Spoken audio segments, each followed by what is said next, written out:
Excellences, Mesdames et Messieurs, bonjour. Nous sommes le professeur Elo Janicien Nkonkou, premier docteur en droit international du pétrole, des minerais et de l'énergie. Nous sommes procureur international des affaires pétrolières, minières et énergétiques des Nations Unies et diplomate. Et nous sommes secrétaire général des Nations Unies élu. Aujourd'hui, nous sommes le 28 juillet 2022. Donc, voilà. Le 28 juillet 2022. Donc nous sommes encore en attente de notre passeport diplomatique des Nations Unies. Lorsque nous l'aurons, nous allons vous montrer ça, nous sommes transparents. Aujourd'hui, les hôpitaux universitaires de Genève nous ont écrit et ils ont montré le 27 et le 25. Je ne sais pas si c'est un choix que je dois faire, mais le 25 me renvoie au Kenya. Je ne peux pas repartir dans un pays où on m'a maltraité, où on m'a fait non. J'ai des amis là-bas, j'irai les voir. Quand je veux partir de New York, j'irai les voir. Hein. J'irai au Kenya protéger cette fois-ci officiellement comme secrétaire général des Nations Unies. Je ne peux pas aller à titre privé là-bas sans protection et tout ça. Même si je vais à titre privé, maintenant, personne n'a fait face à plusieurs situations de mort subite ou de mort en cachette, d'empoisonnement et tout ça. Donc, le 27 me renvoie à la situation de Mandela. À la situation de Mandela, je ne saurais pas... j'ai dit que j'aime bien Mandela, je l'ai supporté.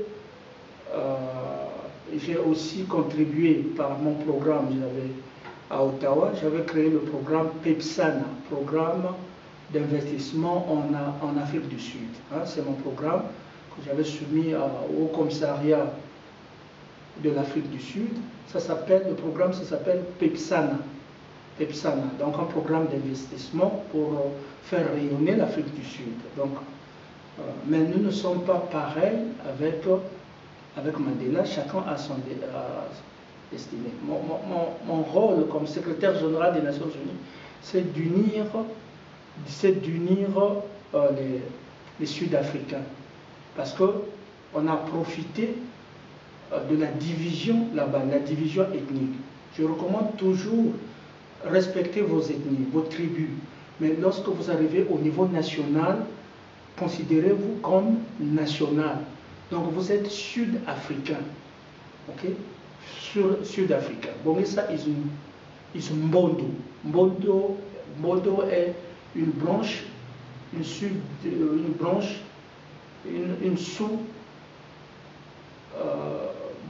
de l'ethnie de Mandela, Ntosa. Et Zuma est du KwaZulu-Natal. Donc, on les avait mis en conflit. On les avait mis en conflit pour tuer Mandela, tuer le Ntosa, parce qu'il était résistant, parce qu'il était plus intelligent.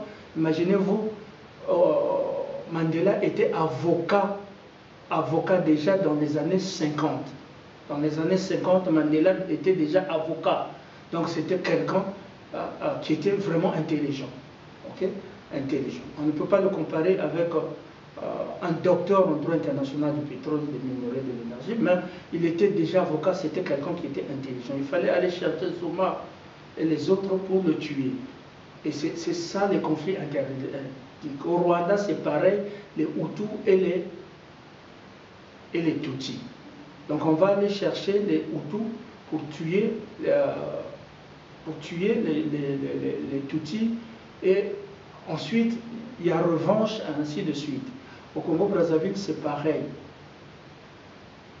Le Congo et les Mboshi s'affrontent. Et nous ne voulons pas rentrer dans... Nous allons rentrer dans la justice, mais pas dans la revanche. Parce que la revanche, c'est un état d'âme, ou le pardon. alors que la justice est objective entre des... Il ne relève pas de l'état d'âme. Donc, on voit aussi au Tigré, on voit aussi en Éthiopie, on met les Amaras et les Tigrés, donc on les affronte là pendant que on exploite le pétrole, les étrangers exploitent le pétrole. On va voir ça aussi au Kenya, les Luo, les Kikuyu et les Kalenjin. Trois ethnies qui ont négligé les Kamba, les Luya, trois ethnies qui dominent, qui conservent le pouvoir. On va négliger les Kisi, les Kamba, les Luya et tout ça, et d'autres ethnies. Okay? Donc, on le voit aussi, donc, dans plusieurs pays, on joue sur les ethnies. Nous avons proposé la notion de nationalité. Conservez vos traditions, conservez vos ethnies. Mais lorsque vous arrivez au niveau national, vous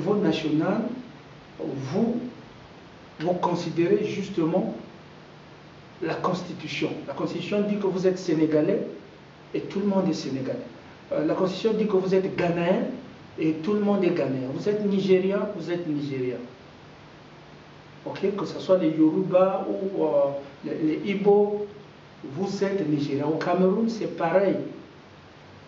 Au Cameroun, c'est pareil. On a mis quelqu'un qui a tué les Bamlékés et tout ça. Si les Bamlékés reviennent au pouvoir, ils vont prendre la revanche. Voyez-vous? Et c'est ça qu'on veut me faire. Non, moi je n'entre pas dans ça. Dieu m'a épargné de ça. Et j'ai été élu secrétaire général des Nations Unies et je suis là pour travailler. Et je ne peux pas abandonner les Tibétains, je ne peux pas abandonner les Sri Lankais, les gens de l'Égypte, l'Iran, les Noirs américains et les Blancs américains qui souffrent là-bas. Je ne peux pas abandonner les Russes, les Indiens, les Chinois, les Français qui m'ont soutenu. Je ne peux pas abandonner les Maliens, je ne peux pas abandonner pour les Kenyans, les Sud-Africains pour aller me recroqueviller.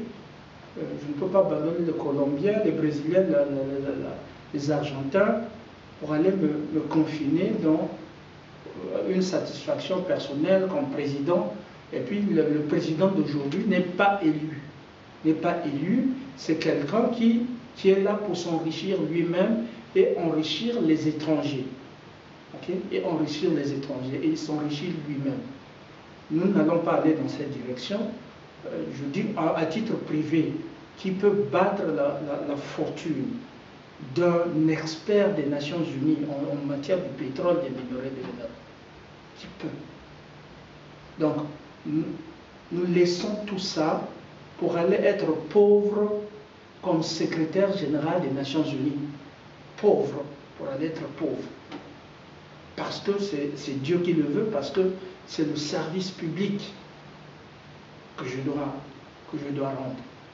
Donc il faut que je sois assis là-bas, qu'il y ait un transfert pacifique de pouvoir entre le secrétaire général des Nations Unies sortant, son Excellence Antonio Guterres, et le nouveau qui a été élu, son Excellence le professeur Renaud Salisenko.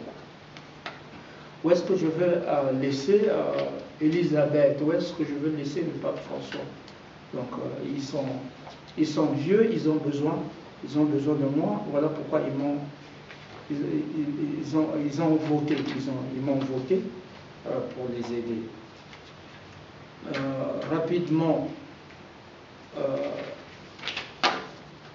et qui est le professeur Anissé Nkunku? Est-ce que le professeur Nkunku a des compétences pour être le secrétaire général des Nations Unies? Bon, d'abord, il faut voir le parcours que j'ai fait. Dans le parcours, il y a des programmes où on m'a fait échouer. Okay? On m'a fait échouer. Regarde, pendant combien de temps? Pendant 27 ans, 25 ans. Depuis 2003 jusqu'à présent, on m'a gardé en captivité. Hein, jusqu'à présent, on m'a gardé en captivité. Donc, dans mon programme, même pour mon doctorat, on voulait me faire échouer. Okay? On voulait me faire échouer, mais j'étais très brillant. Et ça, c'est les lettres, les recommandations que j'ai. Peut-être, vous n'allez pas, on ne va pas mettre ces lettres-là à votre disposition, mais je veux vous lire quelques-uns. J'ai ici la recommandation de la professeure Nanette Noal, titulaire de la chaire Monnet, la chaire Jean Monnet en intégration européenne. Il dit ceci, il adresse ça à la Cour suprême du Canada. Madame Cara McLean, qui est la juge en chef au Canada, c'était le 21 janvier 2004, dit ceci, la présente est une lettre de recommandation en appui à la demande d'emploi de M. Elo Janissé Nkonko. En tant que titulaire de la chaire Jean Monnet en intégration européenne de l'Université de Montréal, j'ai connu M. Nkonko comme membre actif du Cercle Jean Monnet, un groupe de juristes qui mettent leurs compétences. Donc, madame reconnaît que déjà nous étions compétents dans les affaires européennes, qui mettent leurs compétences en droit communautaire au service du grand public, donc en droit européen. M. Nkonko s'est distingué par sa participation active et son assiduité aux séminaires, aux conférences, aux symposiums, tables rondes organisées par notre institution. Ces interventions toujours pertinentes au cours de ses activités m'ont permis d'apprécier son intelligence.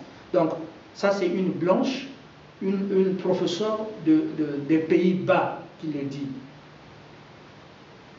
Ces interventions toujours pertinentes au cours de ses activités m'ont permis d'apprécier son intelligence et sa maturité, ainsi que son intérêt pour le droit européen et international. M. Nkonko s'entend bien avec le personnel de la chaire Jean Monnet et nos conférenciers, ce qui témoigne de son esprit collégial et ouvert. Étant immigrant au Canada comme moi-même, M. Nkonko a fait preuve d'une grande qualité d'adaptation en ce qui concerne le cadre de son environnement privé et aussi d'études. J'ose croire qu'il a des excellentes capacités de recherche, de rédaction des mémoires des juges, des mémoires juridiques et d'assistance des juges. Je l'appuie donc très volontiers dans sa recherche d'emploi auprès des institutions judiciaires canadiennes. Je vous recommande ce candidat. Ça c'est la professeure Nanette Noal des Pays-Bas. Ça c'est l'Europe. Donc l'Europe apprécie, trouve en un noir l'intelligence, donc son intelligence. Vous pouvez voir ça ici.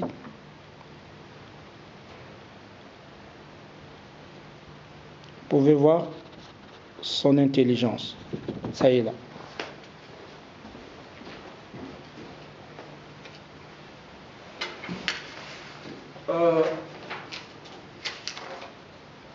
Il faut voir.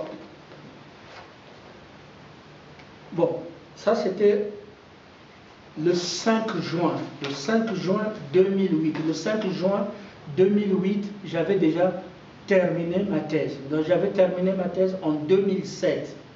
En 2007.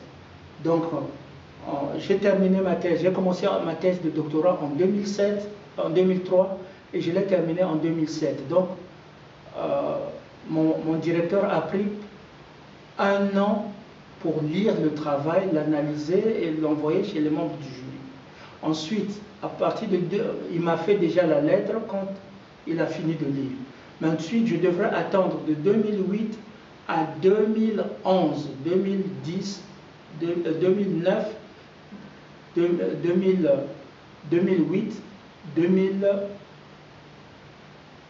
2007, 2008, 2009, 2010 et 2011 pour soutenir ma thèse de doctorat. Donc, quelle patience, quelle Ils m'ont fait poireauter, les multinationales m'ont fait poireauter. Ce n'était pas facile pour être le premier docteur en droit international du pétrole, des minéraux de l'énergie. Ce que dit mon directeur, rapidement, nous sommes donc au Québec le 5 juin 2008. Il dit ceci: Monsieur Nkunku a développé un grand intérêt pour les contrats pétroliers et miniers et sa thèse porte sur des questions importantes en droit de l'investissement international liées à l'exploitation des matières premières.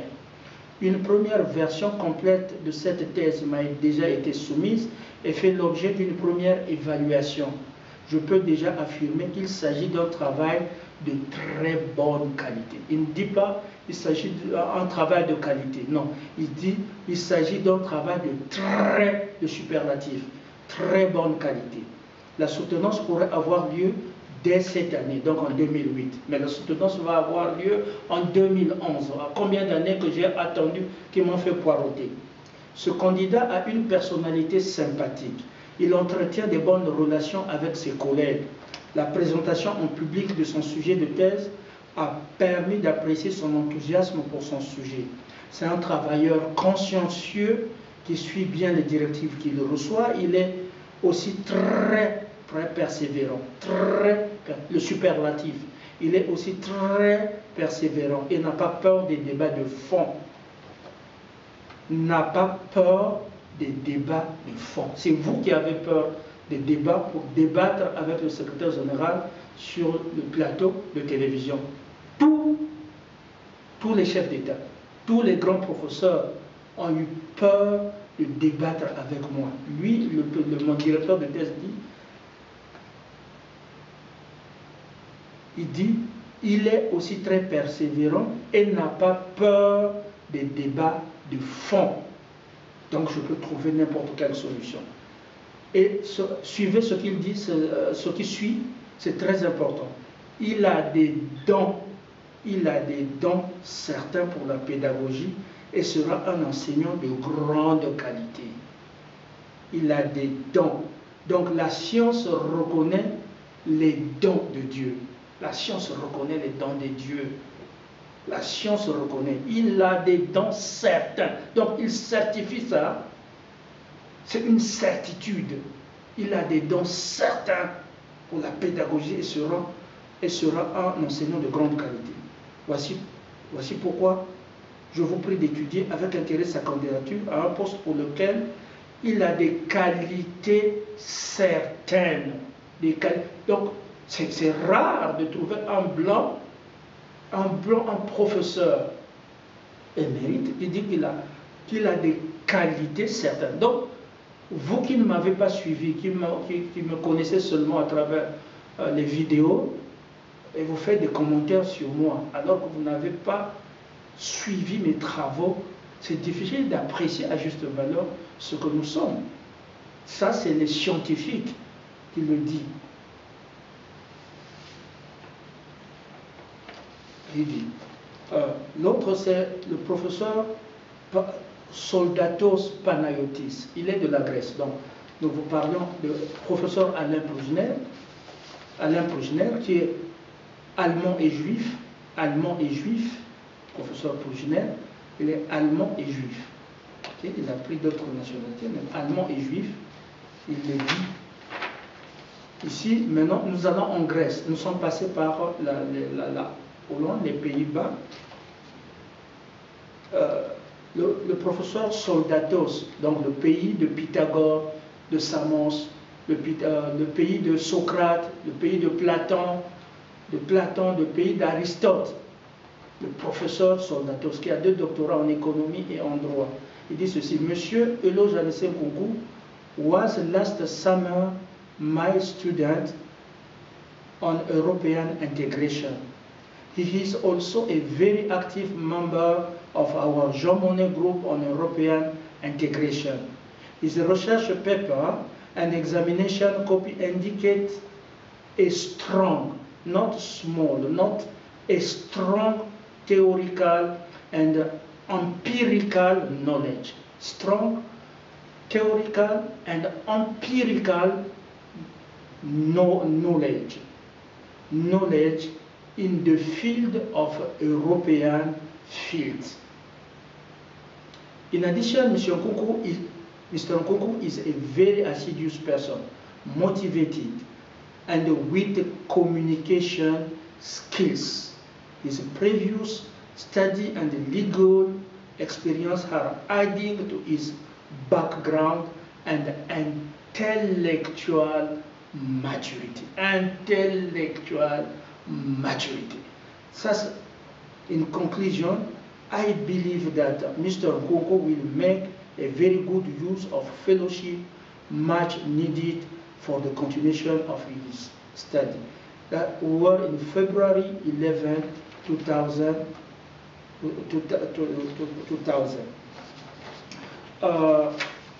The last one, there are many, so we are not going to read that today.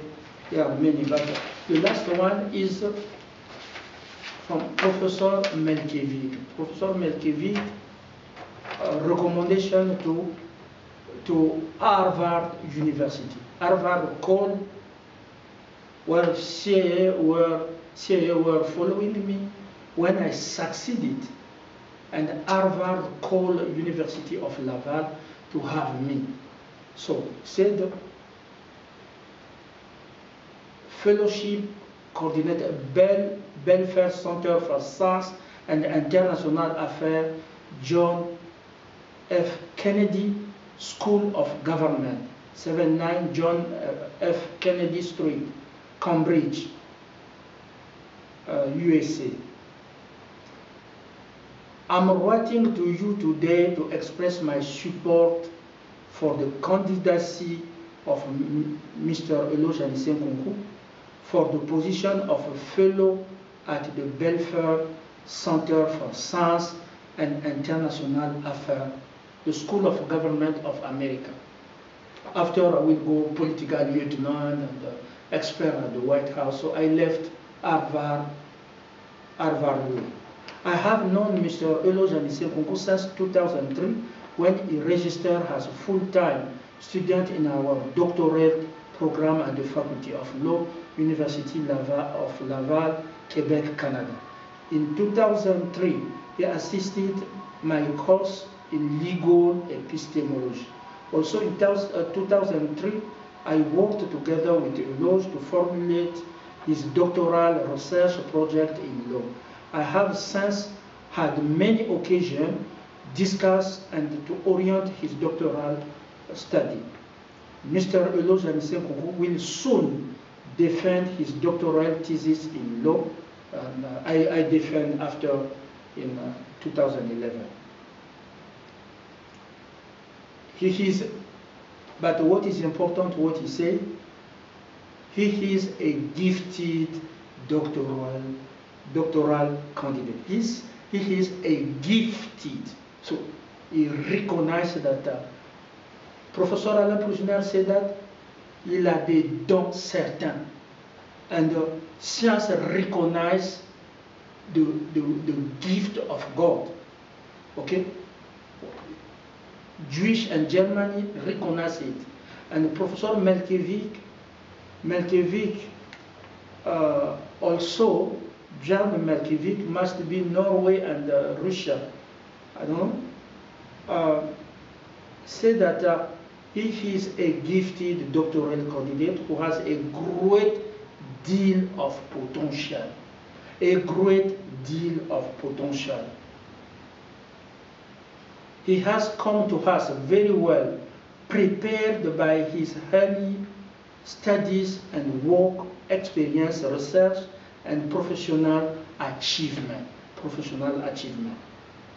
Eloge is a highly motivated and he possesses all of the intellectual aptitude and tools required to ensure and sustain a high quality of teaching and success in his research project. I repeat that. Eloge is a highly motivated and he possesses all, not one, not two, not five, not 1 million, but all of the intellectual aptitude and the tools required to ensure and sustain a high quality of teaching and success in his research project. His academic training clearly shows that this candidate has the ability to be successful in research, problem related to law. He has demonstrated he has the ability to have ability to be successful in research and theoretical development in respect to international law, resource management, and energy problem related to law. He has demonstrated strong judgment skills regarding the scientific requirement of his work. Mr. Nkonko already has a good deal of research experience under his belt at the university level, not the college, but the university level. It is with pleasure that we recommend the candidacy of Mr. Nkonko. Donc, voilà à peu près. Et il y en a beaucoup. Il y en a beaucoup. Donc, tous les professeurs, et vous avez vu la lettre du département fédéral des affaires étrangères ici en Suisse, la Suisse qui était le premier pays à reconnaître, personne ne voulait croire, mais le professeur Matthias Kraft. Matthias Kraft a dit, qui m'a enseigné les relations économiques internationales et le droit international public, a dit il est doté d'un sens critique et il est doté d'une intelligence. C'est un homme intelligent. Ça, c'est Matthias Kraft, c'est la Suisse. Personne ne les a écoutés. Mais quand je suis allé au Canada, un peu partout, aux Pays-Bas, vous pouvez voir, tous les professeurs le disent. Donc ça, c'est moi. Donc, ceux qui viennent me juger et tout ça, les Obama qui sont allés monter les mensonges sur les deep state, je m'en fous, ne considérez pas ça. Considérez les gens qui sont intelligents, qui ont écrit ici. Ils possèdent all, not 1,000, not 1 million, not 2 million, but all aptitude and tools. And he's gifted. Donc les dons de Dieu, ils ont vu les dons de Dieu dans la science, parce que je leur ai montré des choses qu'ils ne pouvaient jamais rencontrer dans un livre. Donc c'est le secrétaire général des Nations Unies que vous avez aujourd'hui, okay, qui est déjà préparé en affaires européennes. Beaucoup d'entre vous ne connaissent pas les affaires européennes. Et vous ne pouvez pas débattre avec moi. J'ai corrigé les Européens eux-mêmes ici. Voilà à peu près. Donc pour l'Irak, rapidement, il y a des troubles en RDC qui demandent le départ de la MONUSCO. Il y a des troubles au Mali qui demandent le départ de la MONUSCO. Oui, parce qu'ils ont voté un secrétaire général qui est le professeur Elo Janissé Nkonko. Vous êtes allé manufacturer, vous voulez conserver ce siège-là par force. Et c'est normal qu'on puisse dégager l'amunissement qui justement sont responsables de plusieurs morts, 20 millions de morts. La MONUSCO en RDC, je ne sais pas combien de millions qu'on a tués au Mali. Les charniers, il y a des charniers là-bas. On a tué au Mali, l'amunissement était là. Et la force Takuba, la force européenne, dirigée par la France, était là et coupable de plusieurs morts au Mali.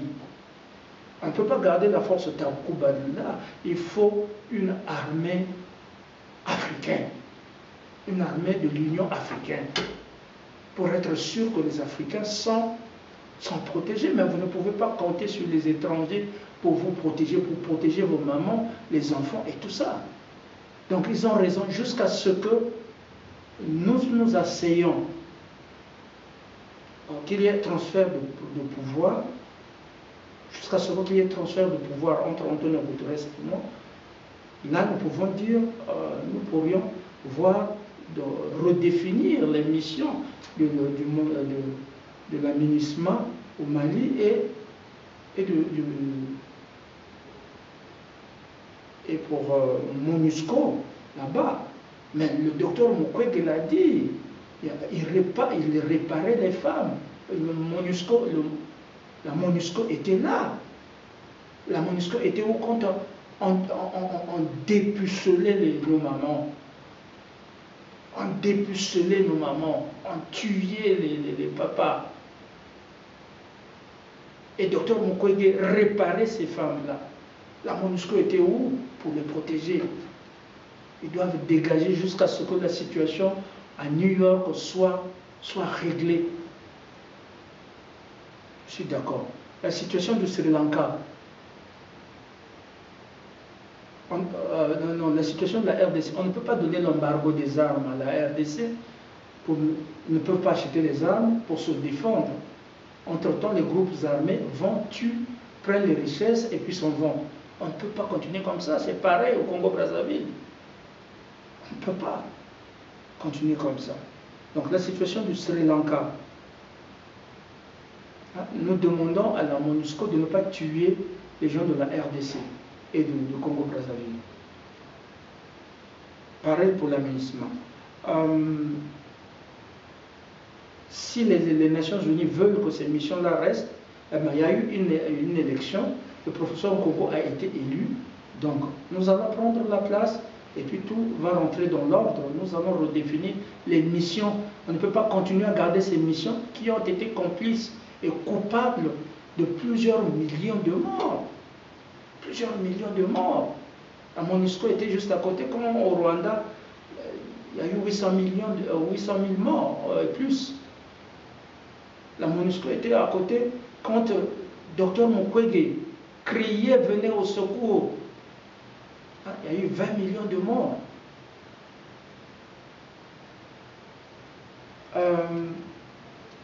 Nous sommes toujours avec les peuples du Sri Lanka.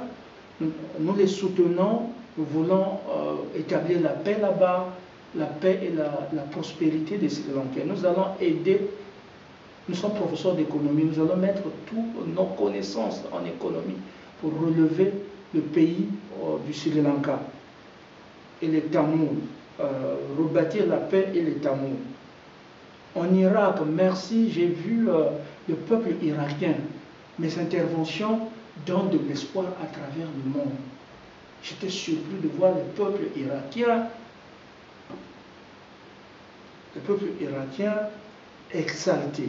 Ne détruisez pas les infrastructures.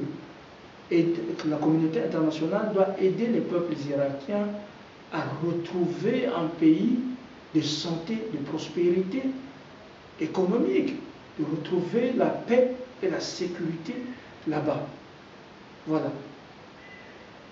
Bon, on dit qu'il fait, quand on parle du pétrole, vous voulez parler, qu'on puisse parler du blé ukrainien. Moi, nous ne sommes pas politiciens. Nous ne sommes pas politiciens, nous sommes le secrétaire général des Nations Unies. Vous dites, oh non, le secrétaire général, il a moins de pouvoir. Moi, je n'ai pas besoin d'avoir plus de pouvoir. Nous n'en avons pas besoin. Donnez-le à des petits là, les Obama, les Macron. Nous n'avons pas besoin de plus de pouvoir. Le secrétaire général est là pour défendre la paix et la sécurité, la stabilité, pour défendre les réfugiés, pour défendre les droits humains, pour défendre les droits économiques et politiques, s'assurer qu'il n'y a personne qui soit en prison arbitrairement, pour faire application de la charte. C'est ça le rôle du secrétaire général. Mais non, oh non, il doit être président et tout ça. Et cette cacophonie-là, si le secrétaire général est président, alors que dans chaque nation, il y a le droit domestique, ils ont les constitutions et tout ça. Si les gens commettent des crimes là-bas, eh ben, ça va affecter aussi le secrétaire général des Nations Unies. Non, nous voulons un nouveau régime de secrétaire général des Nations Unies élu au suffrage direct, pas dans la franc-maçonnerie. Okay?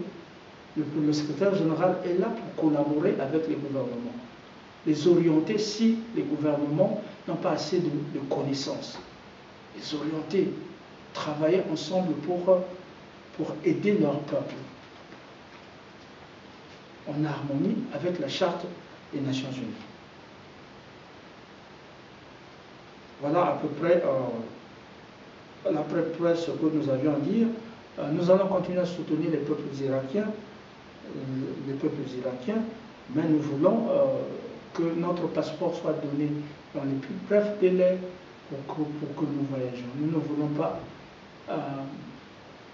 nous voulons d'abord aller nous faire examiner, certainement avant d'aller en Afrique. Peut-être nous allons passer par le Qatar, voir des médecins là-bas, parce que nous sortons de plusieurs années, de combats, de maltraitance et tout ce que nous avons traversé. Donc le médecin doit faire un examen général, un médecin fiable avec des prises de sang, et à partir de là, nous allons partir en Afrique. Mais en Afrique, les présidents veulent venir se faire soigner en Europe. Il n'y a pas donc des hôpitaux qui peuvent, des hôpitaux impartiaux. Il n'y a pas de médecins de la franc-maçonnerie qui doivent mettre une injection, une mauvaise injection. Donc il nous faut des médecins fiables pour faire le check-up, des médecins qu'on peut avoir confiance. Alors, donc, merci beaucoup. On ne peut pas, comme je l'ai dit, il y a près de 40 millions de femmes, de 44 millions de femmes qui sont traumatisées, qui ont peur. Il y a 40 millions d'hommes et de femmes qui sont sans emploi. Peut-être plus.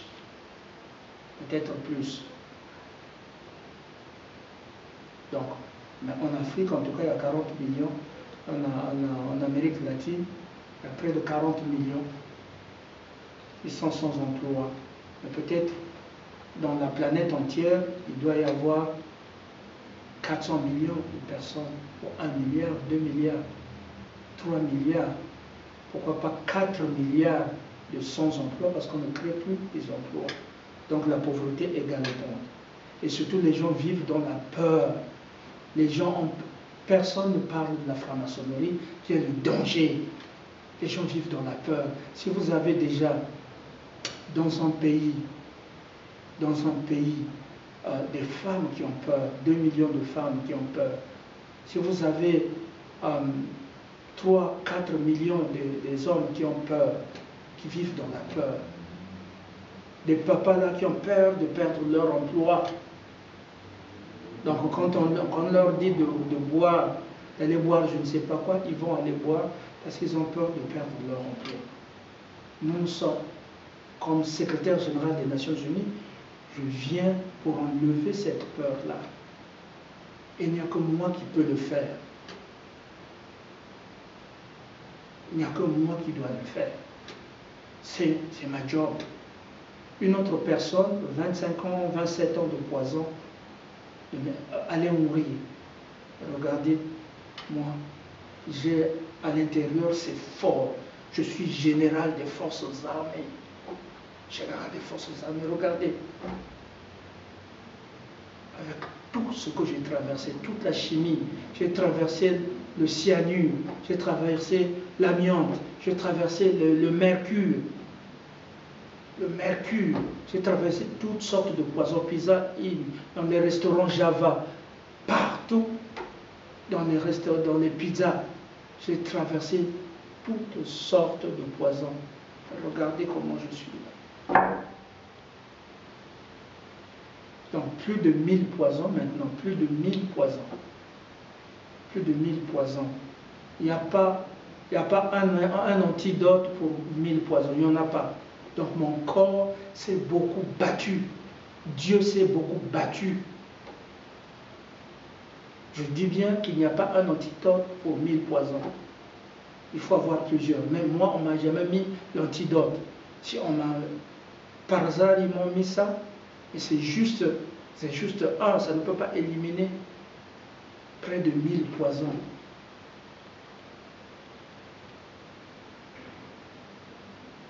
Et mon corps est toujours fort, robuste.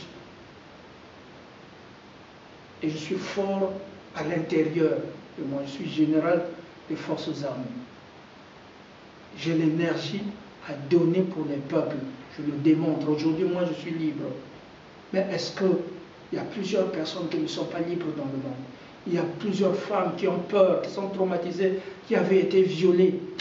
Dès qu'ils voient seulement un homme à côté là, ils tremblent parce qu'il y a encore le traumatisme. Personne ne peut enlever ça. Lorsqu'ils reçoivent seulement un coup de fil de les maîtres violeurs, des lords, ils appellent des lords, ils reçoivent un coup de fil, ils leur font ça, ils sont traumatisés parce qu'ils se rappellent. On rétablit, on remet la voix pendant que ces femmes-là criaient, pleuraient, criaient, violées, humiliées, traumatisées.